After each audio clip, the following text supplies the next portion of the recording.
중국과 대만의 전쟁은 국제전으로 비할 것입니다. 그리고 한국도 이 전쟁에서 안전지대는 아닙니다. 왜냐면은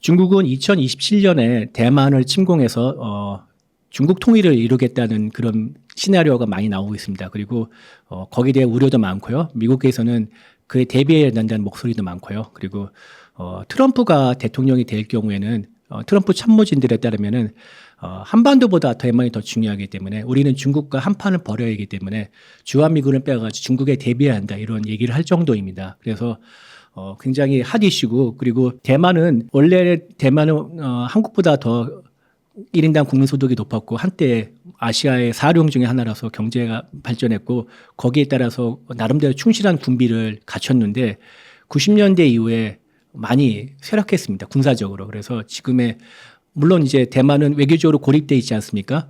정식 수교 관계를 맺은 나라가 적고 미국과도 정식 외교 관계는 안 맺었지만 미국이 음으로 도와주고 있는 상황인데 그런 상황에서 중국의 방해 때문에 최신 무기를 수입할 수 있는 방법이 없고 그래서 대만의 무기도 상당히 낡았습니다. 지금 대만이 보유하고 있는 잠수함 중에 두 척은 물론 훈련함을 쓰고 있지만 훈련 목적을 쓰고 있는데 2차 대전 때 미군이 쓰던 잠수함을 가져서 지금 이렇게 어떻게 수리를 하면서 훈련 목적으로 사용하고 있습니다. 그 정도로 상황인데 최근에 들어서 대만의 민주당 정부가 이제 두 번에 걸쳐서 재집권했죠. 그래서 중국과의 전쟁 가능성에 대비해서 지금 대만은 모병제 국가입니다. 다시 징병제를 회귀한다든지 아니면 군사력을 더 높여야 되는지 이런 방안을 지금 모색하고 있는데 현실적으로 벅찹니다. 대만과 중국의 격차가 워낙 크기 때문에 경제력이나 군사력의 격차가 워낙 크기 때문에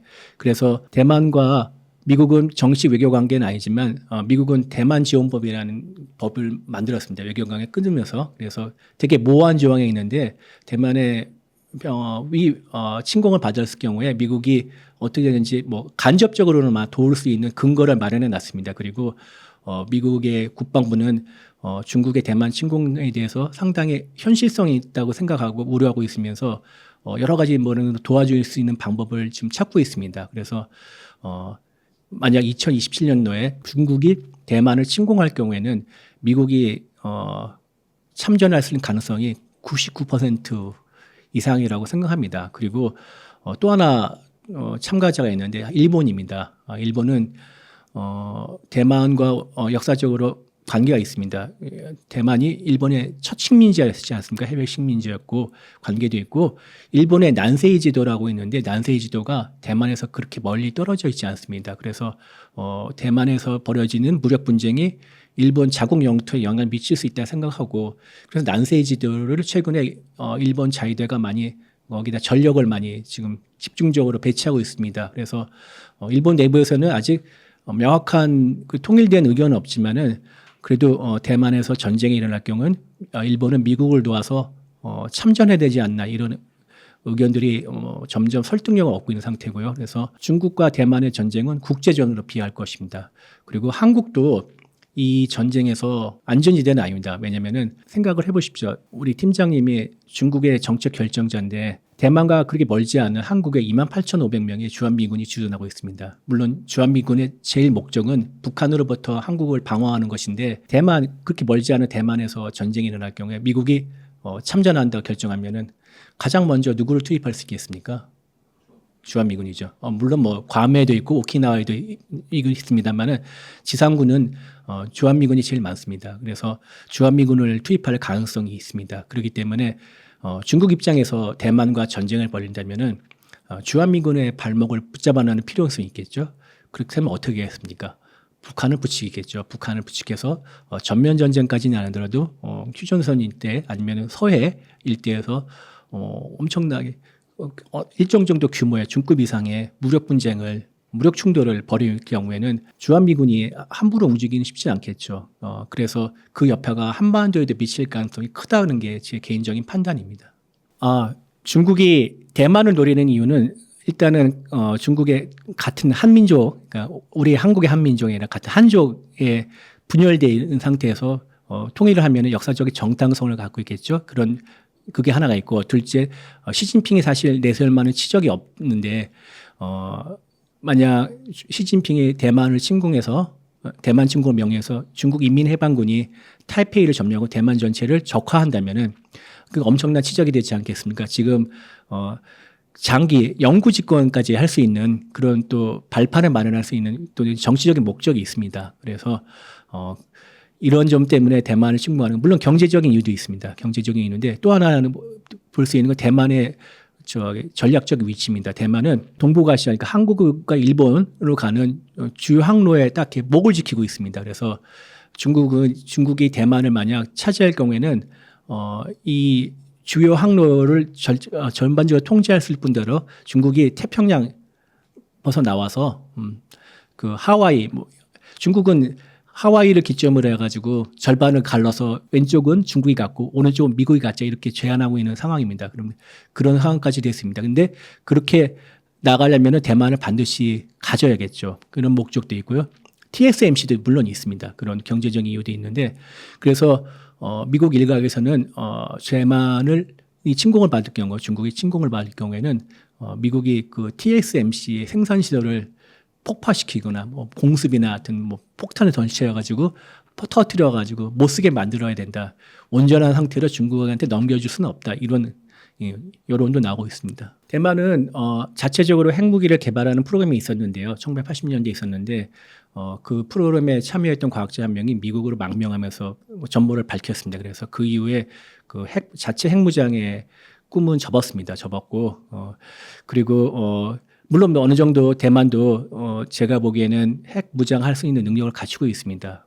여러 가지 기술적 여건도 되고 경제적 여건도 되기 때문에 할 수 있는데, 그럼에도 불구하고 하지 못한 이유는 기본적으로 국제 질서가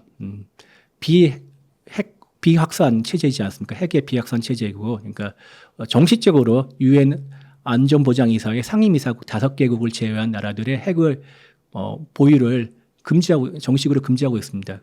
물론 뭐 북한이라든지 인도, 파키스탄 그리고 이스라엘까지도 비공식적으로 핵을 갖고 있습니다만 이들의 정식 핵 보유국가로 인정을 받고 있지는 않습니다. 국제 체제에서. 대만이 중국의 침공을 바란다면 제일 먼저 바랄 수 있는 게 국제사회의 지지고 그리고 미국의 후원인데, 대만이 그 NPT 체제를 스스로 깨고 난다면은 국제사회가 대만을 도와줄 수 있는 명분이 약해지지 않겠습니까? 뭐 이러한 전략적 판단을 하지 않았나 생각합니다. 제가 이제 해병대를 취재하면서 서해 5도를 최근에 여러 번 다녀왔습니다. 하는데 뭐 긴장을 끈을 놓지는 않고 있지만 전반적인 상태는 안정적입니다. 이렇게 별 특이한 동향은 없고요. 북한의 입장에서 서해 5도는 되게 거추장스러운 존재입니다. 그러니까 서해 5도는 우리 경기도나 인천에서보다 거리보다 황해도에서 가깝습니다. 거의 뭐 망원경으로 보면은 황해도의 그 육지가 다 보일 정도인데요. 또렷하게 보일 정도입니다. 그리고 그런 위치이기 때문에 북한에서는 서해 5도를 자신의 목에 들이댄 비수라고 생각하고 있습니다. 서해 5도에는 우리 해병대가 주둔하고 있고, 여차하면은 해병대의 임무는 서해 5도를 지키는 거지만 여차하면은 황해도로 상륙을 해가지고 할 수 있습니다. 그래서 북한은 황해도 쪽에도 전방에서 그렇게 멀지 않은 후방이지만 나름 이렇게 2개 군단을 또 주둔하고 있습니다. 이렇게 그 정도로 이렇게 신경 쓰이고 있는 존재고요. 그리고 또 서해 5도에서 평양까지 거리가 그렇게 멀지 않습니다. 거기에 만약 우리가 미사일을 갖다 놓는다면은 평양을 위협할 수도 있고요.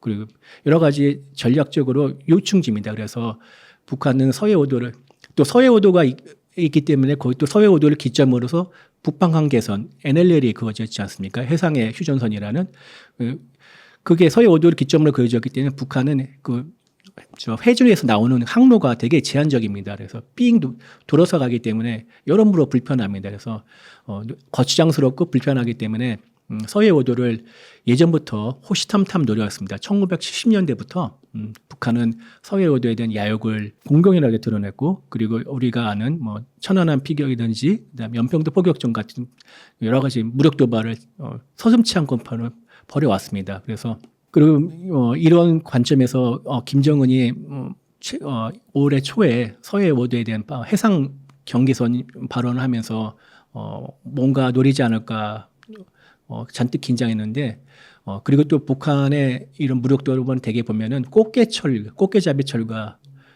상당히 일치합니다. 꽃게잡이철이 봄에 있고 가을에 있는데 지금 봄 꽃게잡이철이 지났는데 현재는 별 이상이 없습니다. 물론 가을까지도 가을에도 뭔가 할 수 있기 때문에 우리가 절대 끈을 놓쳐서는 안 되지만은 김정은의 발언의 수준에 비해서는 현재까지는 특이한 동향이 없습니다. 러시아와 우크라이나의 국력 차이가 뿐만 아니라 군사력 차이가 엄청나게 많이 벌어져 있는데 처음에는 서방에 있는 전문가들도 며칠 이내에 키이우가 점령되고 전쟁이 끝날 거로 예상했습니다만은 벌써 2년이 넘어가지 않았습니까?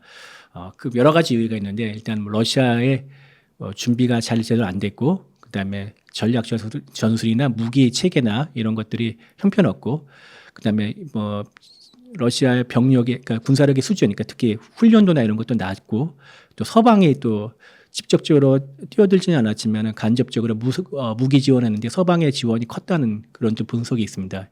여러 가지 이유가 있어서 러시아가 그 소기의 목적을 지금 이루지 못하고 있는데 그러면서 점점 더 북한이 필요한 것입니다. 그러니까 러시아에서 생산할 수 있는 포탄의 양이 제한적이고 특히 무기도 굉장히 부족해가지고 러시아는 소련이 멸망한 다음에 수백만의 군을 무장할 수 있는 무기들을 거의 야적정 같은 데 방치해놓고 탱크 같은 것들을 방치해놓고 피했는데 그 오래된 탱크들을 다시 꺼집어내서 손을 봐가지고 전선에 투입하고 있는 실정입니다. 그런 상황에서 도움이 필요한데 중국은 전략적 동반자라고 하지만은 간접적으로는 도울 수 있겠지만은 외부의 시선을 의식해서 직접적인 큰 도움을 못 주고 있습니다. 그래서 누군가가 필요한데 이럴 때 나타난 게 북한입니다. 북한은 아까 말씀드렸다시피 180만 발에서 최대 480만 발에 있는 포탄을 지원해가지고 하루에 10,000발 이상을 쏜다고 들었습니다. 러시아가 하루에 10,000발이면 한 달에 30만 발 정도의 포탄이 필요한데 그 많은 수량을 러시아 자체에서 생산할 수 없기 때문에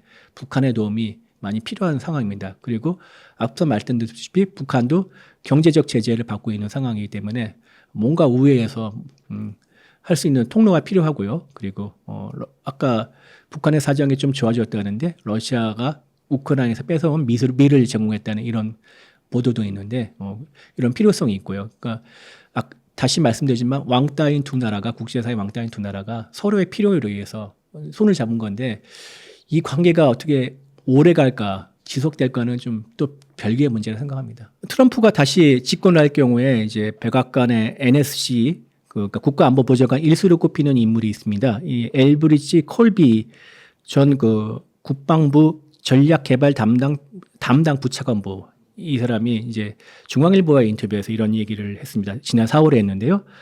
한국 자체 핵무장을 고려할 필요가 있다. 이런 얘기를 했는데요. 콜비가 전에는 한국의 핵무장에 대해 부정적이었는데 입장을 바꾼 것입니다. 그리고 크리스토 밀러 전 미 국방부 장관 대행입니다. 트럼프 때 대행을 했는데 언론과 인터뷰에서 제2기 트럼프 행정부가 들어설 경우 한국과 핵무장 문제에 대해 논의할 수 있다. 이런 입장을 표명했습니다. 그러니까 콜비뿐만 아니라 밀러도 있는데 그러니까 트럼프의 안보 보좌진들이 대체로 공통적인 인식을 컨센서스를 갖고 있는 것으로 보입니다. 한국의 핵무장에 대해서 호의적인. 그러니까 이들의 주장은 뭐냐면은 트럼프가 집권한 후에 주한미군을 철수 아니면 최소 축소할 테니까 너희 나라를 너희가 지켜야 되면 핵이 필요하다면 그거 용인해 줄게 이런 인식이라고 생각이 됩니다. 근데 우리가 어떻게 독자적 핵무장할 수 있냐면은 충분히 가능합니다. 그래서 우리는 1970년대 핵 개발 프로그램을 진행한 경력이 있고요. 그다음에 우라늄 농축이 필요한데 HEU를 만들려면 우라늄 농축이 있는데 거기에 관련 기술도 보유하고 있습니다. 그리고 윤석열 대통령이 2023년 5월에 미국에서 이런 얘기를 했습니다. 한국은 핵무장을 하겠다고 마음먹으면 빠른 시일 내 심지어는 1년 이내에도 핵무장을 할 수 있다. 이런 발언을 했는데요. 서울대 원자력 핵공학과 서균열 교수에 따르면은 1년 이내가 6개월 안에 핵무장할 수 있다는 그런 기반을 갖추고 있다고 합니다. 그래서 그리고 여론도 독자 핵무장에 대해 상당히 우호적입니다. 그러니까 최종원 학술원이 지난 1월에 그 여론조사를 발표했는데요. 국민의 76.7%가 한국의 독자적 핵 개발 필요성에 공감한다고 답을 했습니다. 그러니까 북한이 핵미사일 고도화가 워낙 빠르고 진전이 되니까 많은 국민들이 우려를 해서 핵은 핵으로 막아야 되지 않나 이런 인식이 퍼지고 있는 걸 생각합니다. 그래서 이런 상황이지만은 충분히 능력을 가지고 있고 국민 여론도 호의적인데 우리가 직접적으로 나서지 않은 이유는 아까 말씀드렸듯이 한국은 국제적인 비확산 체제를 따르고 있고 그리고 독자적으로 핵무장에 나설 경우 현재 나설 경우에는 미국의 강력한 경제 제재를 받을 가능성이 있기 때문에 독자적인 핵무장에 나서지 않은 거지만 다만 트럼프가 집권 안 되면 다시 변수가 생길 수 있다. 그때 가서 다시 고려해봐야 되지 않나 생각합니다. 뭐 핵무장에 대해서 여론이 호의적인 건 사실인데 진짜 핵무장을 하고 날 경우에 핵무기를 어디다 배치할 것이냐 그러면은 자기 집 앞에 배치하는 것에 찬성하는 국민이 누가 있겠습니까? 날인마이 백야드라고 하죠. 님비 현상이 아직 극심해질 것이라고 생각합니다. 그리고 그렇기 때문에 더 신중하게 생각해야겠죠. 핵탄두를 잠수함 발사 탄도미사일 SLBM에 탑재를 해서 그 초계를 합니다. 그러니까 상황이 언제 벌어질지 모르기 때문에 바다에서 대기를 하는 것입니다. 그리고 핵 공격을 하라는 명령이 내려질 경우에 바로 발사하도록 대기하는 거기 때문에 항상 한 척 이상이 나가 있는 것입니다. 그런 체제를 갖고 있는데 핵은 투발 수단이 세 개입니다. 아까 잠수함에서 발사할 수 있는 SLBM이 있고요.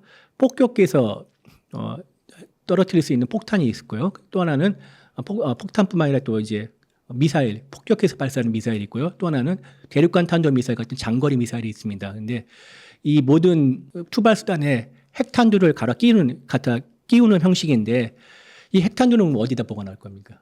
생산도 해야 되고 보관도 해야 될 거 아닙니까? 그리고 아주 특별하게 철저하게 방어가 될 수 있는 시설에서 특별하게 보관을 해야 되는데 그 시설을 어디다 둬야 될 것인가 이 문제도 있고요. SLBM, 그러니까 전략 핵 잠수함을 보유하고 있습니다. 많이 보유하고 있는데 영국의 유일한 핵 투발 수단입니다. 전략 폭격기도 갖고 있었지만은 그거는 비용이 많이 들어 폐기했고 유일하게 갖고 있는 핵 투발 수단이 SLBM인데요. SLBM을 발사하는 잠수함뿐만 아니라 미국의 잠수함들은 재래식 잠수함이 다 핵 잠수함입니다. 핵 추진 잠수함인데 이 핵 추진 잠수함을 다 쓰고 난 다음에 폐기를 해야 되는데 이 폐기를 하려면은 특수 처리를 해야 됩니다. 이렇게 핵 물질이 남아 있기 때문에 그거를 특수한 처리해야 하는데 그거를 제대로 못 해가지고 지금 한 곳에 방치해 놓고 있습니다. 그러니까 그것도 또한 문제입니다.